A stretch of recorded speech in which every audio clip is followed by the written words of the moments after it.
বাংলাদেশ ভালোবাসি। বাংলাদেশ ভালোবাসি। কেমন আছো?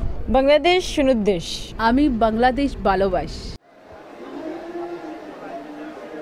ভাষা একজন মানুষের ভাবনা, অনুভূতি, চিন্তা, চেতনা এবং সংস্কৃতির মৌলিক দিকগুলো প্রকাশ করে। দেশ ভিন্নে বদলে যায় এই প্রকাশের ভঙ্গিমা, জন্ম হয় নতুন নতুন ভাষার। এত কিছুর পরও নিজের ভাষায় কথা বলতে পারাটা গর্বের অনেকের জন্য। এই যেমন বাংলাদেশিরা, পৃথিবীর একমাত্র জাতিসত্তা যারা ভাষার অধিকারের জন্য রক্ত দিয়েছে। পাকিস্তানি সামরিক জান্তার গুলির সামনে দাঁড়িয়েছে অকপটে। তাই তো এত বছর পর এসে সেই পাকিস্তানিদের মুখে নিজের বাংলা ভাষা শুনতে পারার অনুভূতিটা একটু আলাদা। আমি বাংলাদেশ ভালোবাসি। কেমন আছো? আমিন বাংলাদেশ মানুষ ভালোবাসি। বাংলাদেশ ভালোবাসি। বাংলাদেশ ভালোবাসি।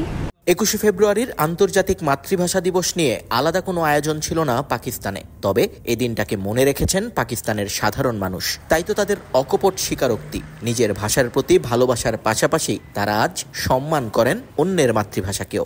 Feeling good because it's our language and us like.